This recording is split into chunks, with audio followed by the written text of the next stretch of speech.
कि hello students, education arena Kharkhoda YouTube channel पर आपका स्वागत है। आज हम आपके लिए एक नया विषय लेकर आए हैं, सेल। सेल क्या होती है? भूपृष्ठ का निर्माण करने वाले विभिन्न तत्वों, कण या प्राकृतिक पिंड कहिए, उनको सेल कहते हैं। ये छोटी रेत की डली से लेकर भारी पत्थर तक हो सकते हैं। सेल विभिन्न रंग, आकार व गठन की हो सकती है। सेलों को मुख्य रूप से 3 भागों में बांटा गया है। नंबर 1, आग्नेय सेल। आग्नेय शब्द इग्नियस शब्द से निकला है, जिसका अर्थ है आग।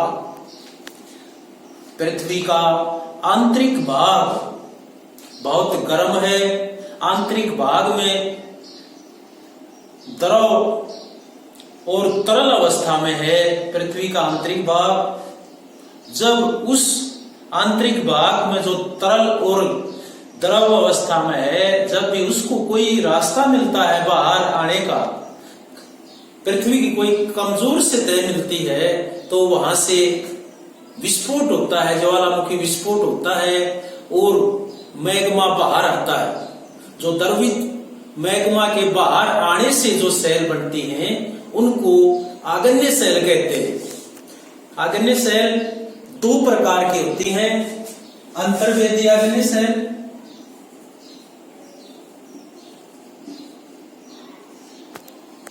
और बहिर्वेदी आग्नेय सेल।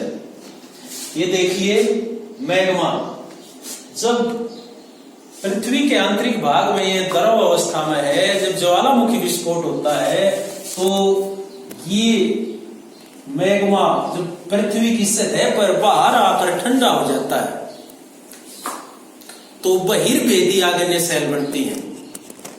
जो हमारा दक्षिण का पठार है, दक्षिण का पठार है, वो इसी प्रकार की सेलों से बना है। जब बाहर आकर मैग्मा धीरे धीरे ठंडा होता है, तो बहिर्वेदी आग्नेय सेल बनती है। जो बेसाल्ट है वो लावा से ही बना है, बेसाल्ट से ही बना है दक्षिण का पठार। और कई बार मैग्मा पृथ्वी के आंतरिक भाग में ही ठंडा हो जाता है। जो आंतरिक भाग में ठंडा होने से जो सेल बनती हैं, उनको अंतर्वेदी आग्नेय सेल कहते हैं। और मैग्मा बाहर आकर जब ठंडा होता है, उसको लावा कहते हैं, बेसाल्ट कहते हैं। इस प्रकार जो सेल बनती है, उनको बहिर्वेदी आग्नेय सेल कहते हैं। नंबर 2, अवसादी सेंडिमेंट्री।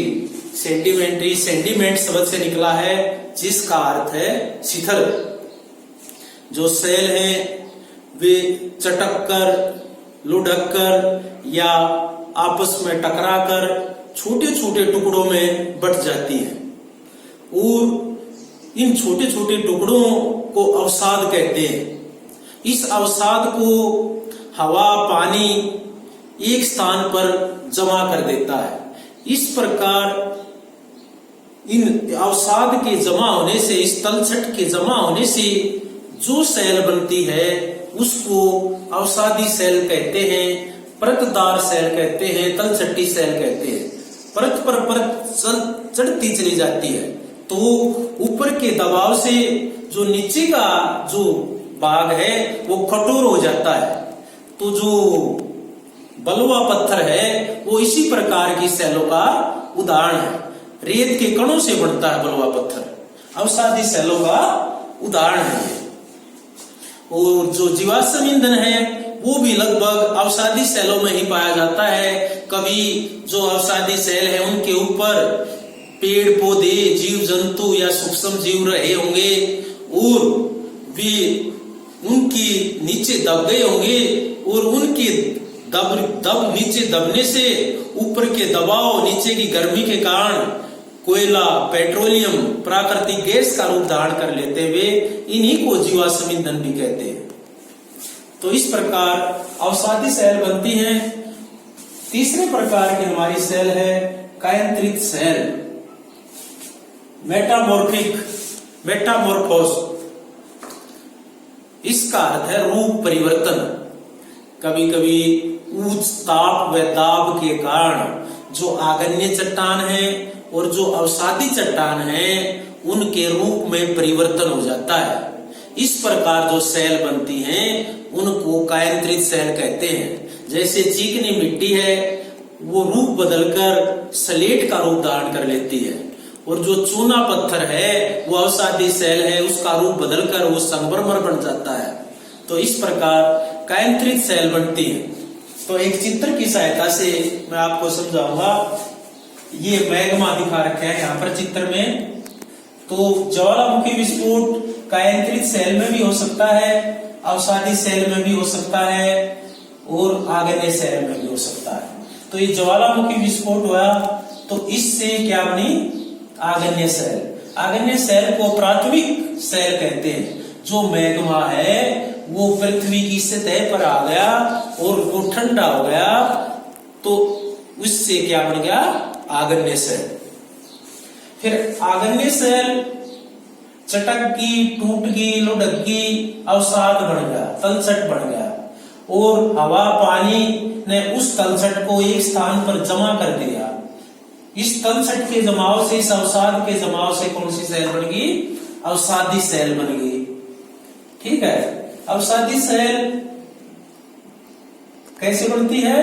जब उस अवसाद की तलछट की परत पर परत चढ़ती चली जाती है तो ऊपर का जो दबाव होता है उससे नीचे की जो कण है वे कठोर रूप धारण कर लेते हैं। जैसे मैंने बताया जो बलुआ पत्थर है वो रेत से बना, रेत के कणों से बना अवसादी सेलों का उदाहरण है। ठीक है। फिर जो आग्नेय सेल है या अवसादी सेल है, उच्च ताप व दाब के कारण उनका रूप बदल जाता है। तो ये कौन सी सेल बन गई? कायांतरित सेल बन गई, रूपांतरित सेल बन गई।